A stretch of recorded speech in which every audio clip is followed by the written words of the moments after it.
Hey, Mary. Hey, Mary. It's me and Jess. I'm Maddie, if you don't know my name. And I'm Jess, because she literally just said my name.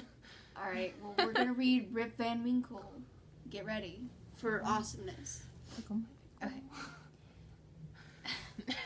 The following tale was found among the papers of the late Dietrich Knickerbocker, an old gentleman of New York who was very curious in the Dutch history of the province and manners of descendants from its primitive settlers.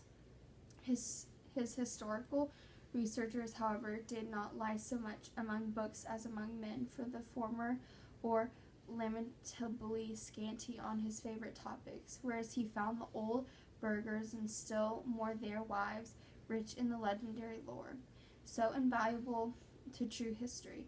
Whenever, therefore, he happened upon a genuine Dutch family snugly shut up in its low-roofed farmhouse under a spreading sycamore, he looked upon it as a little-class volume of black letter and studied it with the zeal of a bookworm.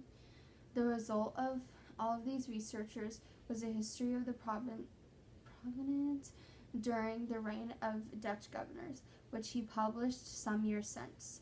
There have been various opinions as to the literary character of his work, and to tell you the truth, it is not a whit better than it should be. Its chief merit it is scrupulous accuracy, which indeed was a little questioned on its first appearance.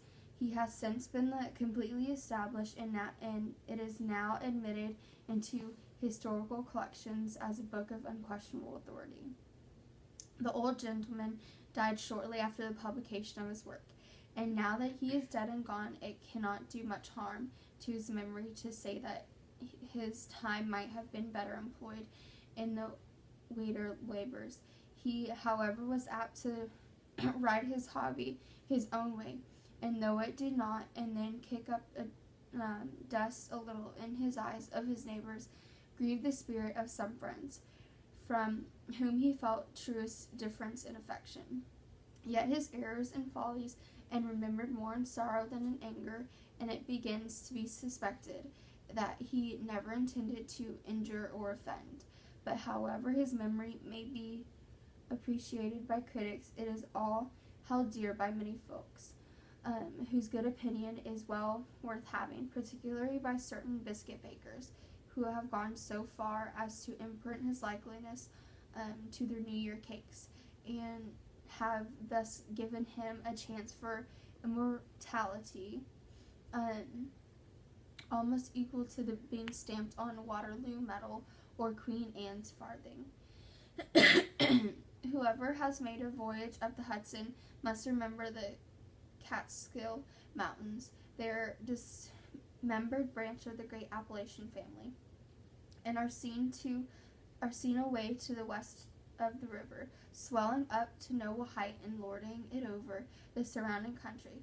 Every change of the season, every change of the weather, indeed, every hour of the day produces some change in the magical hues and shapes of the mountain, and they are regarded by all the good wives far and near as perfect barometers when the weather is fair and settled. They are clothed in blue and purple and print their bold outlines on the clear evening sky, but sometimes when the rest of the landscape is cloudless, they will gather hood of gray vapors around their summits, which, in the last of rays of setting sun, will glow and light up like a crown of glory. At the foot of the fairy mountains, the voyager may have descried the light smoke curling up from the village, whose shingle roofs gleam among the trees, just where the blue tints of the upland melt away into the fresh green of the nearest landscape. It is a little village of great iniquity, having been founded by the Dutch colonists in the early times of the province, just about the beginning of the government of the good Peter Stuyvesant. May he rest in peace.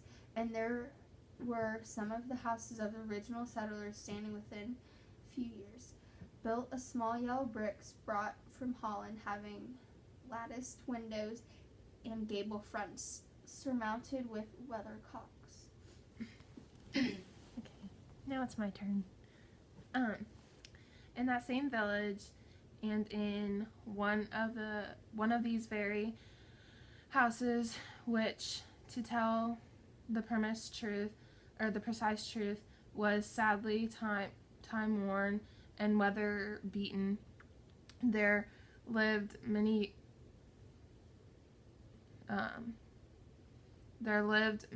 years since, while the country was yet a province of Great Britain, a simple, good-natured fellow of the name Rip Van Winkle. He was a descendant of the Van Winkles, who figured so gallantly in the chivalrous days of Peter whatever his name is, and accompanies him to the siege of Fort Christina. He inherited, however, but little of the martial character of his ancestor. I have observed that he was a simple, good-natured man. He was, moreover, a kind neighbor and an obedient hen-becked husband. Indeed, to the latter circumstance might be owing that meekness of spirit which gained him such universal popularity, for those men are most apt to be obscure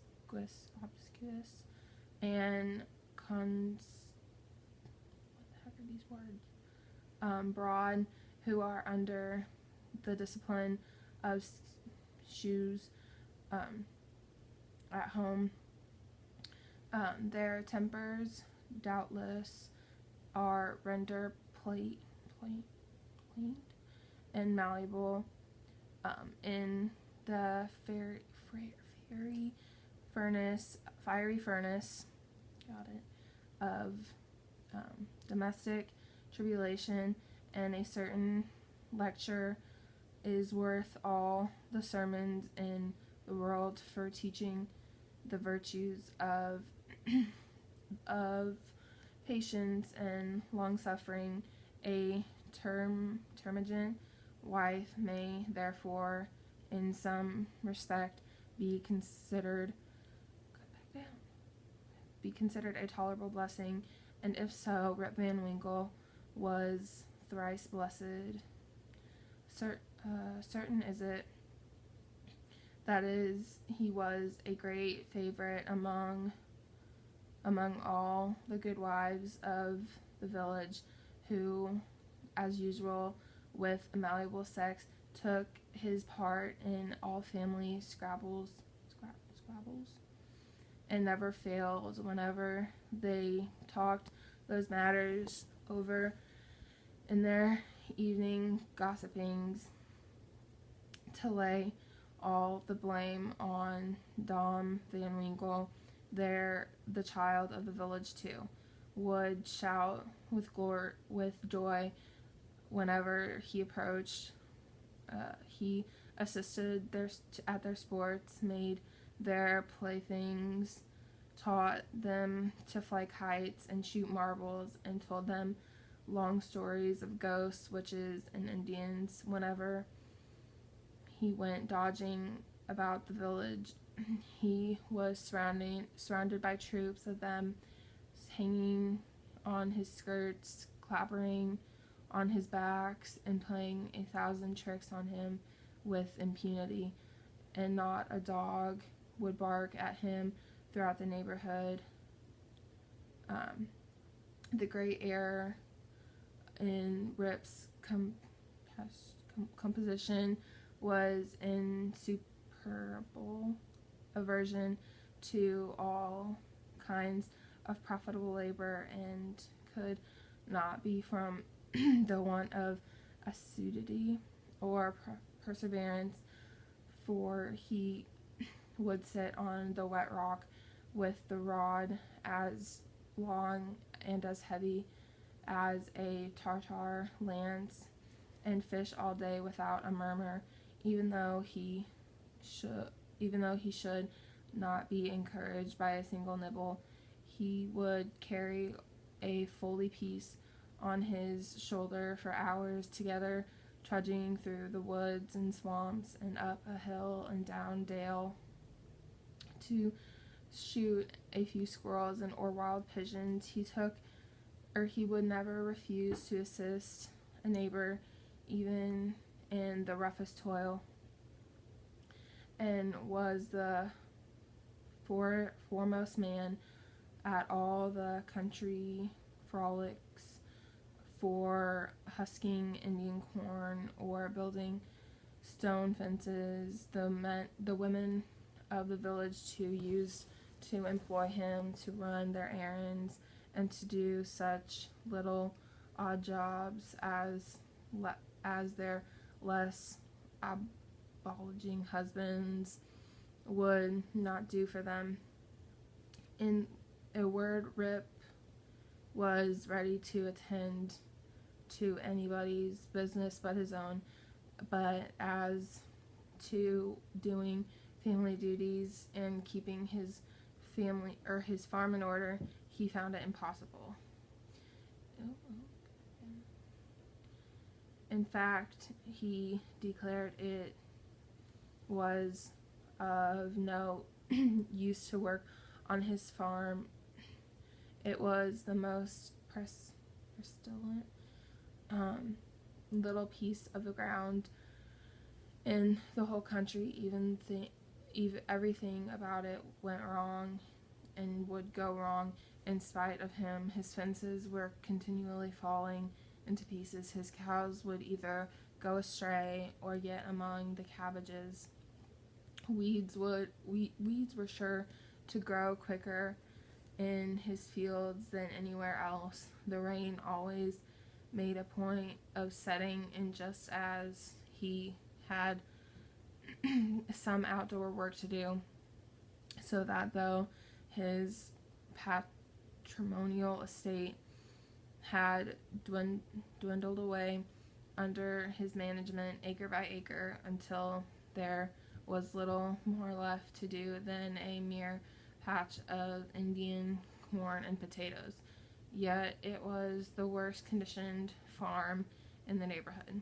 His children, too, were as ragged and wild as if they belonged to nobody. His son, Rip, an urchin begotten in his own likeness, promised to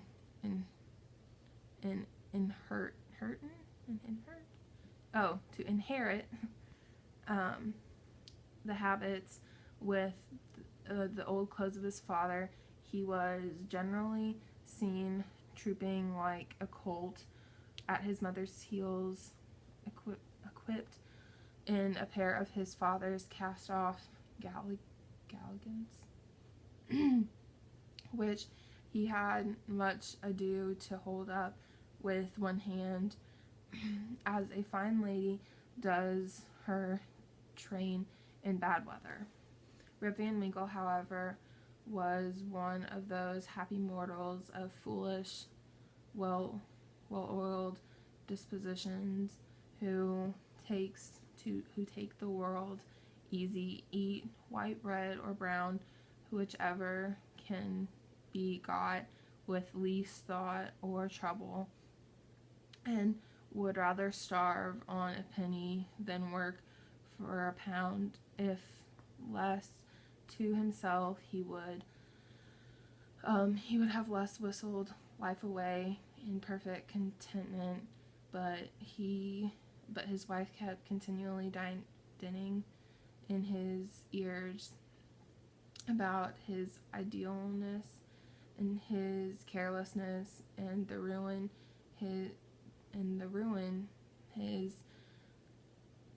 he was bringing on his family. Morning, noon, night, her tongue was incessantly going, and everything he said and did was sure to produce a torrent of household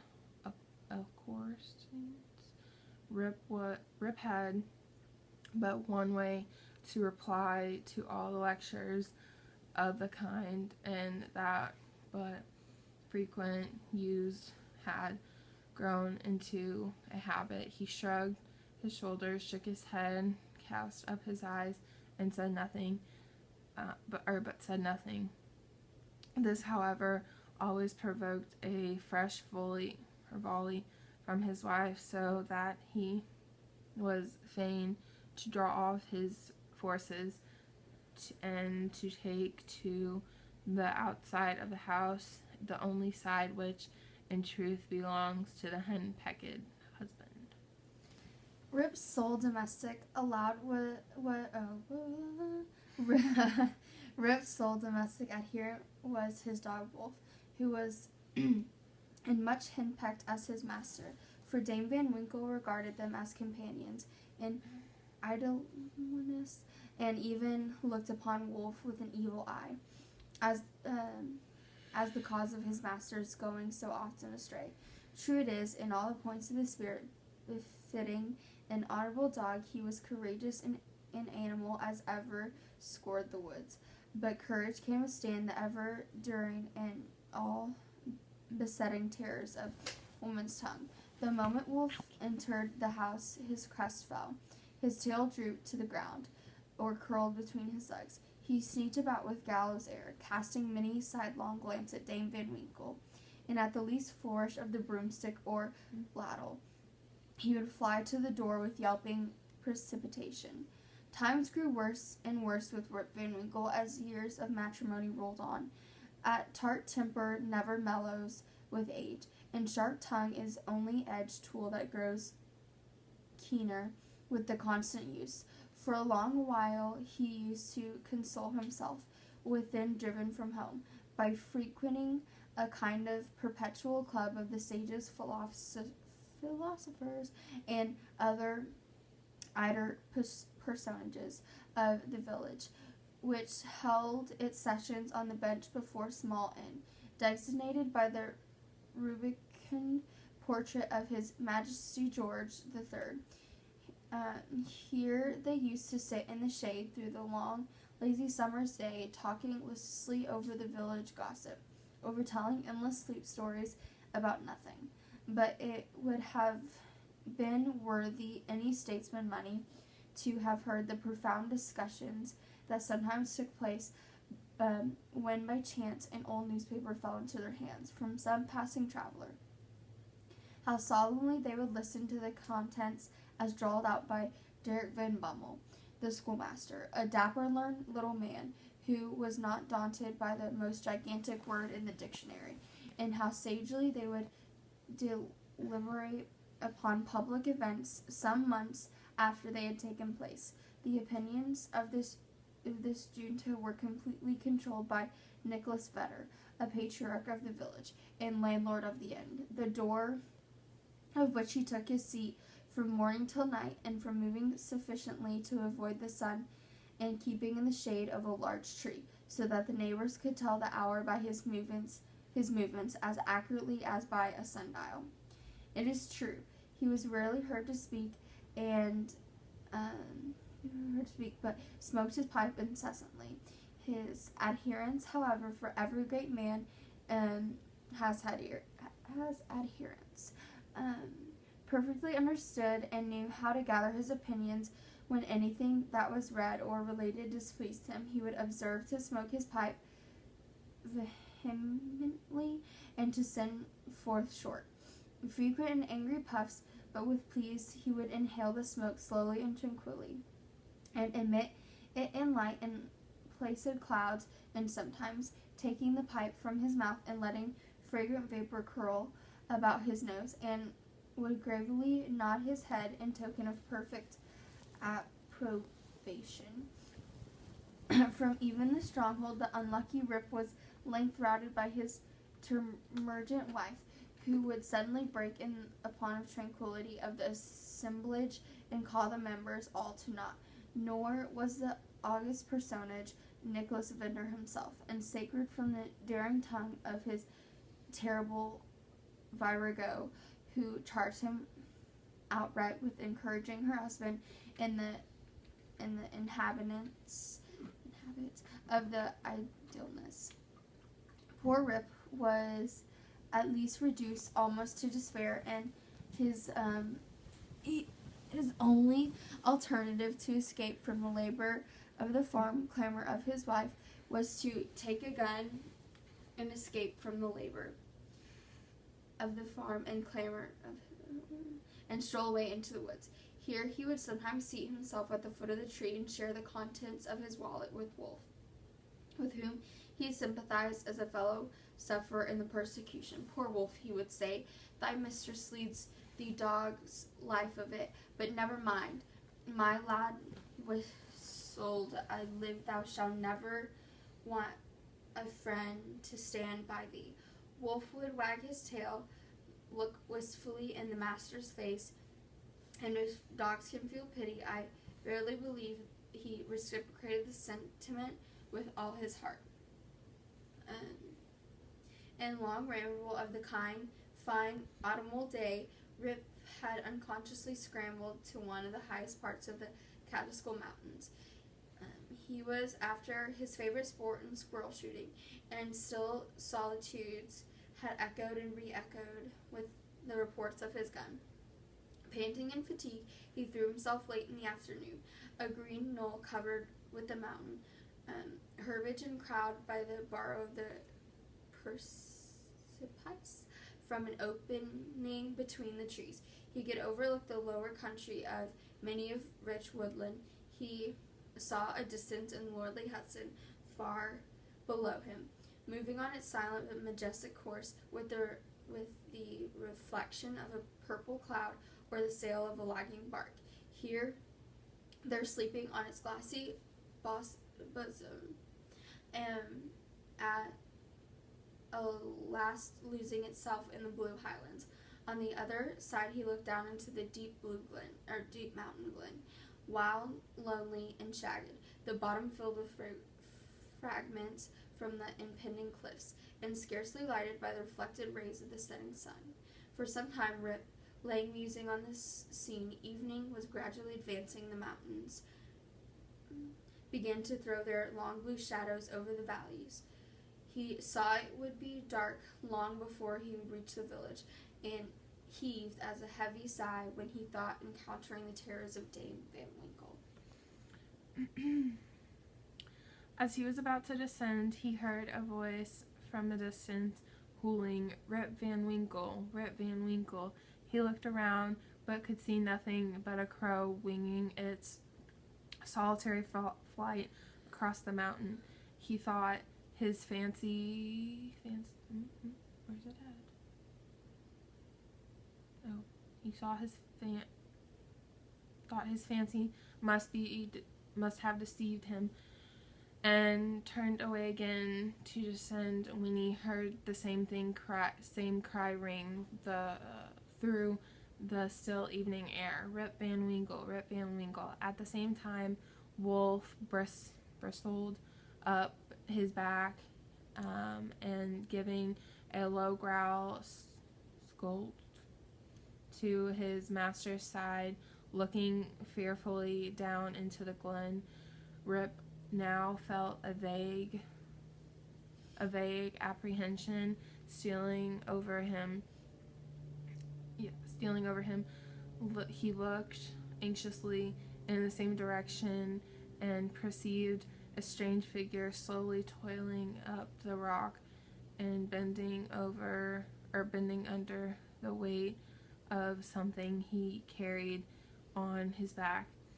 He was surprised to see any human being in this lonely and unfrequented place, but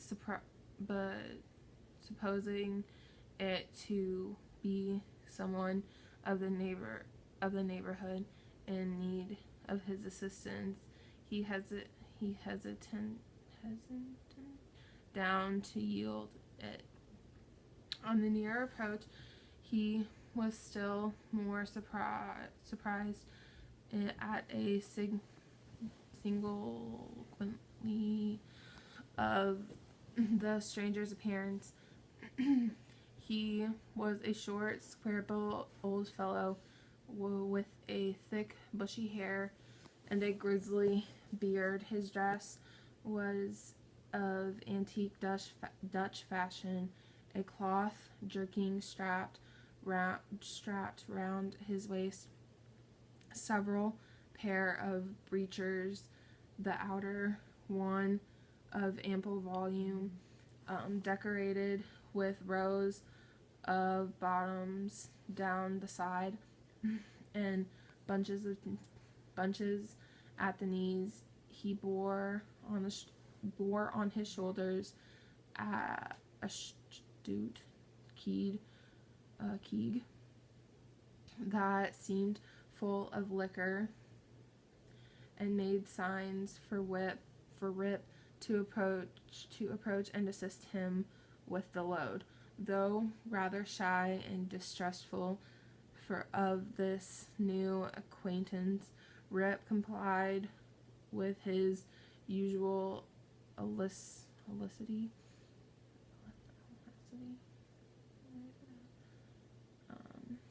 and mutually relieving,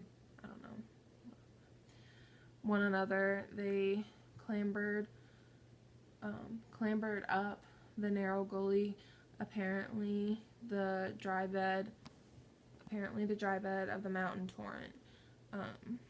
As they ascended, Rep every now and then heard long rolling peals like distant thunder that seemed to issue out of the deep ravine,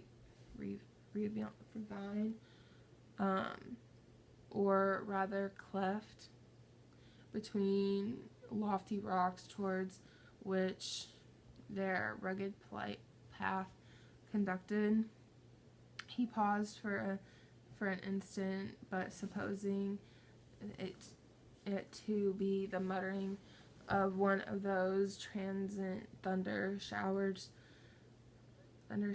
which often take place in the mountain heights, he proceeded. Passing through the ravine, they came to a hollow like a small amphitheater, surrounded by perpendicular prices over the I can't see it. Go back down. Of which embedding trees shot their branches so that you only caught glimpses of the azure sky and the bright evening cloud. During the whole time, Rip and his companion had labored on in silence, for though the former marveled greatly what could be the object of carrying a keg of liquor up this wild mountain, yet there was something strange and incomprehensible about the unknown that inspired awe to check from familiarity. On entering the amphitheater, the new objects of wonder presented themselves. On the level spot in the center, was a company of odd-looking personages playing at nine pins. They were dressed in a quaint, outlandish fashion. Some wore short doublet, other jerkins with long knives in their belts, and most of them had enormous breeches of similar styles with that of the guides. Their visits too were particular. One had large beard, broad face, and small pidgish eyes. The face of another seemed to consist entirely of nose and was surmounted by a white sugar loaf hat set off with a red cock's tail. Then, they all had beards of various shapes and colors. There was one who seemed to be the commander. He was a stout old gentleman with a weather-beaten countenance. Who he wore a lace double-let broad belt and hanger, high-crowned hat and feather, red stockings, high-heeled shoes with roses in them, and the whole group reminded Rip of the figures in an old Flemish painting in the parlor of Domy van Schmeck, the village parsons, in which had been brought over from the Holland at the time of the settlement. What seemed particularly odd to Rip was that though these folks were evidently amusing themselves, yet they maintained grievous faces, the most mysterious silence, and were withal the most melancholy party of pleasure he had ever witnessed. Nothing interrupted the stillness of the scene but the noise of balls, which, whenever they were rolled echoing along the mountains, were rumbled peals of thunder. As Rip and his companion approached them, they suddenly desisted from their plays and stared at him with such fixed statue-like gaze and such strange uncrouched lackluster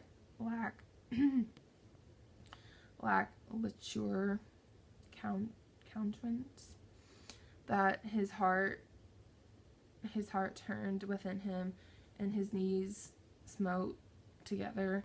His companion now emptied the content of the keg into a large flagon and made the sign to him to wait upon the company. He obeyed with fear and trembling. They quivered the liquor, the profound silence, and then returned to the game.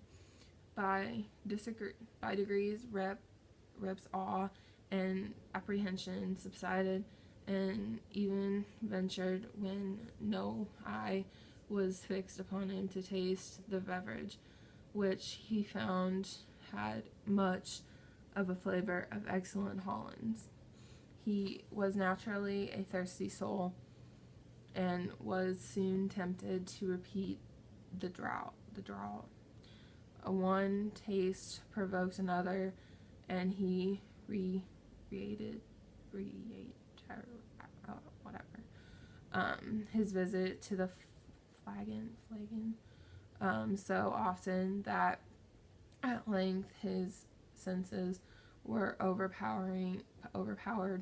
His eyes swam in his head, and his head gradually declined, and he fell into a deep sleep. On waking, he found himself on a green knoll whence he had first seen the old man of the glen. He rubbed his eyes It was a bright sunny morning. The birds were hopping and twittering among the bushes, and the eagle was wheeling aloft and breasting the pure mountain breeze. Surely thought Rip, I have not slept here all night. Sorry. He recalled the occurrences before it fell asleep. The strange man with the keg of liquor, the mountain ravine, the wild retreat among the rocks, the woe-begone party at Nine Pines, the flagon, oh, that flagon, that wicked flagon, thought Rip. What excuse shall I make to Dame Van Winkle? He looked round for his gun, but in place of the clean, well-oiled fowling piece, he found an old firelock lying by him, the barrel encrusted with rust, the lock falling off, and stock worm-eaten. He now suspected that the grave roisters the mountain had put up a trick upon them, have dosed him with liquor, and robbed him of his gun. Wolf, too, had disappeared, but he might have strayed away after squirrel or partridge. He whistled after him and shouted his name, but all in vain. The echoes repeated his whistle and shout, but no dog was to be seen. He determined to revisit the scene of the last evening's gamble, and if he met with any of the party, to demand his dog and gun. He rose to walk. He found himself stiff in the joints and wanting in his usual activity. These mountain beds do not agree with me, thought Rip, and if the frolic should have laid me up with a fit of the rheumatism, I shall have blessed time with the Dame Van Winkle. We some difficulty got down into the glen. He found the gully up which he had companion had and his companion had ascended the preceding evening, but his astonishment a mountain stream was foaming down, it leaping from rock to rock and filling the glen with babbling murmurs. He, however, made shift scramble up its sides, working his toilsome way through the thickets of birch, sassafras, and witch hazel, and sometimes tripped over entangled by the wild grapevines and twisted their coils or tendrils from tree to tree and spread a kind network in his path. At length he reached to where the ravine had opened through the cliffs to the amphitheater, but no traces such opening remained. The rocks presented a high impenetrable wall. Over the torrent came tumbling in a sheet of feathery foam and fell into broad, deep basin, black from the shadows of the surrounding forest. Here, then, poor Rip was brought to stand. He again called and whistled after his dog. He was only answered by the calling of a flock of idle crows, sporting high in the air about a dry tree and overhung a sunny precipice, and who, secure in their elevation, seemed to look down and to scoff at the poor man's perplexities. What was to be done? The morning was passing away. Rip felt famished for want of his breakfast. He grieved to give up of his dog and gun. He dreaded to meet his wife, but it was not to do starve among the mountains. He shook his head, shuttered the rusty firelock, and with heart full of trouble and anxiety, turned his steps homeward. He approached the village. He met a number of people, none whom he knew, which somewhat surprised him, for he had thought himself acquainted with everyone in the country round. Their dress, too, was different fashion from that to which he was accustomed. They all stared at him with equal marks of surprise, and whenever they cast their eye upon him, invariably stroked their chins. The constant recurrence of this gesture induced Rip involuntarily to do the same. When his astonishment, he found his beard had grown a foot long. He now entered the skirts of the village. A troop of strange children ran at his heels, hooting after him and pointing at his gray beard. The dogs, too. Not one of he recognized for an old acquaintance, barked at him as he passed. The very village was altered. It was larger and more populous. There were rows of houses he had never seen before, and those which had been familiar haunts had disappeared. Strange names were over the doors, strange faces at the windows. Everything was strange. His mind now misgave him. He began to doubt whether both he and the world around him were not bewitched. Surely this was his native village, which he had left but the day before. There stood the Catskill Mountains. There ran the Silver Hudson at a distance, and there every hill and dale precisely as it had always been. Rip was sorely perplexed. That flagon last night, thought he, he has addled my poor head sadly. It was with some difficulty that he found his way to his own house, which he approached with the silent awe, expecting every moment to hear the shrill voice of Dame Van Winkle. He found the house gone to decay, and the roof fallen in, and the window shattered, and the door off the hinges. A half-starved dog that looked like Wolf was skulking about it. Rip called him by name, but the cur snarled, showed his teeth, and passed on. This was an unkind cut indeed. My very dog, sighed poor Rip. He has forgotten me. He entered the house, to which Dame Winkle had always kept in neat order, and it was empty, forlorn, and apparently abandoned. This desolateness overcame all the connubial fears. He called loudly for his wife and children, the lonely chambers raging from the moment with his voice, and then all again was silence.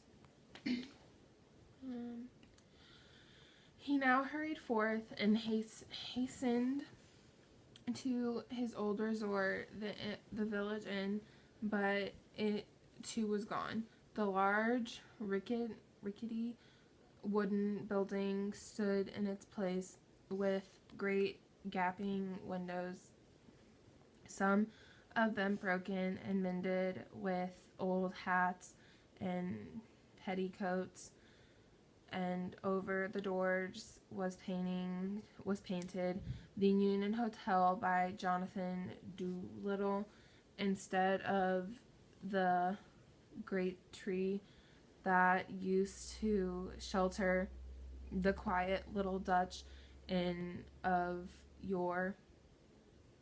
There now was reared a tall naked pole with something on the top that looked like a red nightcap. From it was fluttering like a flag, on which was a singular assemblage star and stripes.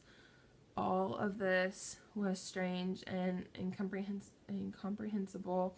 He recognized the sign, however, the ruby face of King George, under which he had smoked some of many of peaceful pipe, but even this was singular metamorphosed. The red coat was changed for one of blue and puff. The sword was held in hand instead of scepter.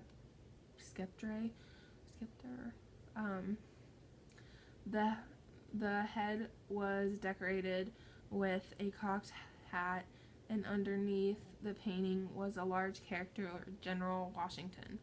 There was as usual a crowd of folk about the door, but none that Rip recollected.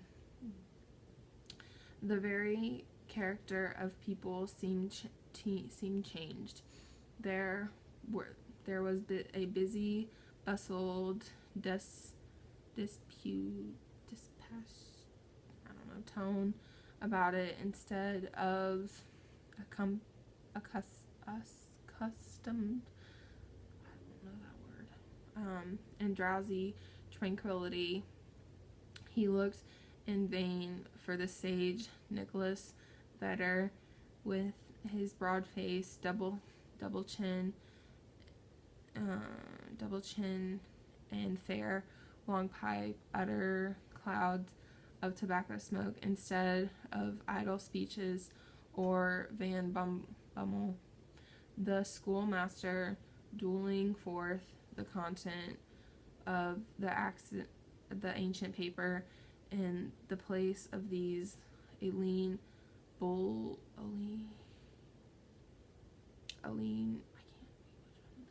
bullious looking fellow with his pocket full of handbills was arguing what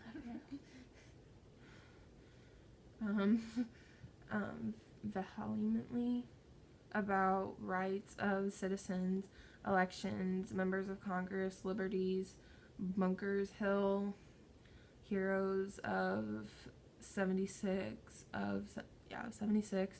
and other words which were a perfect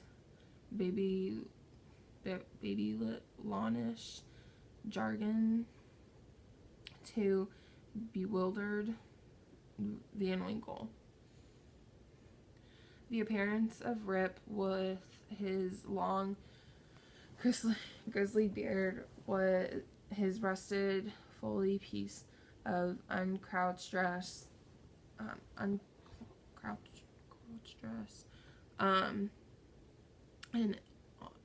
an army of women and children at his heels soon attracted the attention at the tavern politicians. They crowded around him, eyeing him from head to foot with great curiosity. The orator bustled up to him and, drawing him partly aside, inquired on which side he voted. Rip shared in vacant stupidity. Another short but busy little fellow pulled him by the arm, rising on his tiptoes, inquired in his ears whether he was Federal or Democrat. Rip was equal at a loss to comprehend the question when a knowing, self-important old gentleman in sharp-cocked hat made his way through the crowd, putting them to the right and the left with his elbow as he passed, and planted himself below Van Winkle with one arm akimbo, the other resting on his cane, his keen eyes and sharp hat pricking as it were into his very soul, demanding in some kind of tone what brought him to the election, with a gun on his shoulder and a mob at his heels, and whether he meant to breed a riot in the village. "Alas, gentlemen," cried Rip, somewhat dismayed, "I am a poor quiet man, a native of this place, and a loyal subject of a king. God bless him." Here a general shout burst from the bystander. A Tory, a spy, a refugee, hustle him away with him. It was with great difficulty that he was self-important man in the cocked hat restored order, and having assumed a tenfold assortity of brow, demanded again the unknown culprit what he came therefore, and whom he was seeking. The poor man humbly assured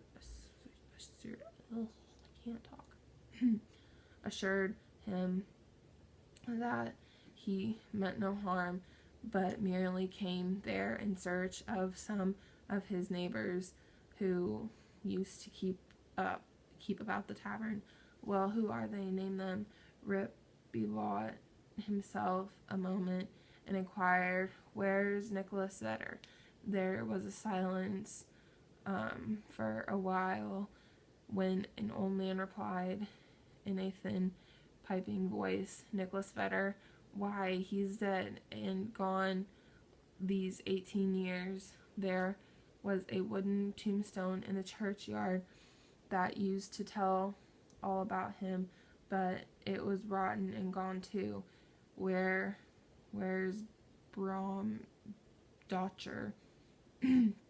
"Oh, he went off to the army in the beginning of the war. Some say he was killed at the storming of Stony Point. Others say he was drowning in the squall at the foot of Anthony's nose. I don't know. He never came back again." "Where's Van Bummel, the schoolmaster?" "He went off to the war too, was a great militia general, and now is in Congress." Rip's heart died away after hearing these sad changes in his home and friends, and finding himself thus alone in the world after every answer puzzled him too, by treating of such an anonymous lapse of time and of matters which he could not understand. War, Congress, Stony Point. He had no courage to ask after any more friends, but cried out in despair, "Does nobody here know Rip Van Winkle?" "Oh, Rip Van Winkle," exclaimed two or three. "Oh, to be sure, that's Rip Van Winkle yonder, leaning against the tree." Rip looked and beheld a precise counterpart of himself, as he went up the mountain, apparently as lazy and certainly ragged. The poor fellow was now completely confounded. He doubted his own identity, whether he was himself or another man. In the midst of the bewilderment, the man in the cocked hat demanded who he was and what was his name. "God knows," exclaimed he, as the wit's end. "I am not myself. I am somebody else. That's me yonder. No, that's somebody else got in my shoes. I was myself last night, but I fell asleep on the mountain, and they've changed my gun, and everything's changed. I am changed, and I cannot tell what's my name or who I am." The bystanders began to look at each other, nod, wink significantly, and tap their fingers against their foreheads. There was a whisper also about securing the gun and keeping the old fellow from doing mischief, at the very suggestion of which the self-important man in the cocked hat retired with some precipitation at the critical moment of a freshly comely woman pressed through the throng to get a peep at the gray-bearded man. She had a chubby child in her arms, which, frightened at his looks, began to cry. "Hush, Rip," cried she. "Hush, you little fool. The old man won't hurt you." The name of the child, air of the mother, the tone of her voice, all awakened trained recollections in his mind. "What is your name, my good woman?" he asked. "Judith Gardenier." "And your father's name?" "A poor man, Rip Van Winkle, was his name. But 20 years since he went away from home with his gun, and never to be heard from since. His dog came home without him, but whether he shot himself or was carried away by Indians, nobody could tell. I was then but a little girl." Rip had but one question more to ask. He put it with faltering voice. "Where's your mother?" "Oh, she too had died but a short time since. She broke a blood vessel in a fit of passion at a New England peddler." There was a drop of comfort, at least, in this intelligence. The honest man could contain himself no longer. He caught his daughter and her child in his arms. "I am your father," cried he. Young Rip Van Winkle once, old Rip Van Winkle now. Does anybody know poor Rip Van Winkle? All stood amazed until the old woman, tottering out from among the crowd, put her hand to her brow and, peering under it in the face for a moment, explained, "Sure enough, it is Rip Van Winkle. It is himself. Welcome home, old neighbor. Why, where have you been these 20 long years?" Rip's story was soon told. For 20 years, and had been to him but as one night. The neighbors stared when they heard, and some were seen to wink at each other and put their tongues in their cheeks, and self-important when the man had caught. Oh man,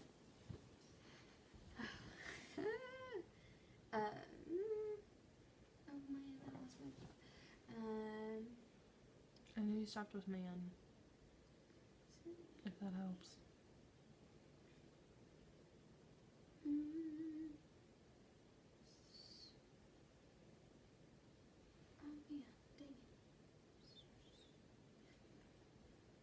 Man in the cocked hat who, when the alarm was over, had returned to the field, screwed down the corners of his mouth and shook his head, upon which there was a general shaking of the head throughout the assemblage. It was determined, however, to take the opinion of old Peter Vanderdonk, who was seen slowly advancing upon the road. He was a descendant of the historian of the name, who wrote on of the earliest accounts of the province. Peter was the most ancient inhabitant of the village, and well versed in all wonderful events and traditions of the neighborhood. He recollected Rip at once, and corroborated his story in the most satisfactory manner. He assured the company that it was in fact handed down from the ancestor of the historian that the Catskill Mountains had always been haunted by strange beings, that it was affirmed in the great Hendrik Hudson, the first discovery of the river and country, kept kind of vigil there every 20 years, with his crew of the Half Moon being permitted in this way to revisit the scenes of the enterprise and keep a guardian eye upon the river and the great city called by his name, that his father had once seen them in their old Dutch dresses playing at Nine Pines in a hollow of the mountain, and that he himself had heard the summer afternoon the sounds of their balls like the distant peals of thunder. To make a long story short, the company broke up and returned to the more important concerns of the elections. Rip's daughter took him home to live with her. She had a snug, well-furnished home and a stout, cheery farmer for a husband, whom Rip recollected for one of the urchins that used to climb up his back as to Rip's son and heir, who was the ditto of himself, seen leaning against the tree. He was employed to work on the farm, but an hereditary disposition to attend to anything else but his business. Rip now resumed his old walks and habits, but soon found many of his former cronies, though all rather the worse for the wear and tear of time, and preferred making friends among the rising generation, with whom he soon grew into greater favor, having nothing to do at home, and being arrived at that happy age when a man can be idle with impunity. He took his place once more on the bench at the inn door, and was reverenced as one of the patriarchs of the village, and the chronicle of the old times before the war. It was sometime before he could get into the regular track of gossip or could be made to comprehend the strange events that had taken place during the torpor, during his torpor. How that there had been a revolutionary war, that the country had thrown off the yoke of old England, and that instead of being a subject of the majesty George III, he was now the free citizen of the United States. The Rip, in fact, was no politician. The changes of state and empire made but little impressions on him, but there was one species of despotism under which he had long groaned, and that was petticoat government. Happily, that was at the end. He had got his neck out of the yoke of matrimony and could go on and out whenever he pleased without dreading the tyranny of Dame Van Winkle. Whenever her name was mentioned, however, he shook his head, shrugged his shoulders, and cast up his eyes, which might pass either for an expression of resignation to his fate or joy for his deliverance. He used to tell his story to every stranger that arrived at Mr. Doolittle's hotel. He was observed at first to vary on some points every time he told it, which was doubtless owing to his having so recently awaked. It at last settled down precisely to the tale I have related, and not a man, a woman, or a child in the neighborhood but knew it by heart. Some always pretended to doubt the reality of it and insisted that Rip had been out of his mind, and that it was one point on which he always remained flighty. The old Dutch inhabitants, however, almost universally gave it full credit. Even to this day, they never hear a thunderstorm of summer afternoon about the catskill, but they say Henry Hudson and his crew are at game of ninepin, and it is a common wish of all heck-picked husbands in the neighborhood when life hangs heavy in their hands that they might have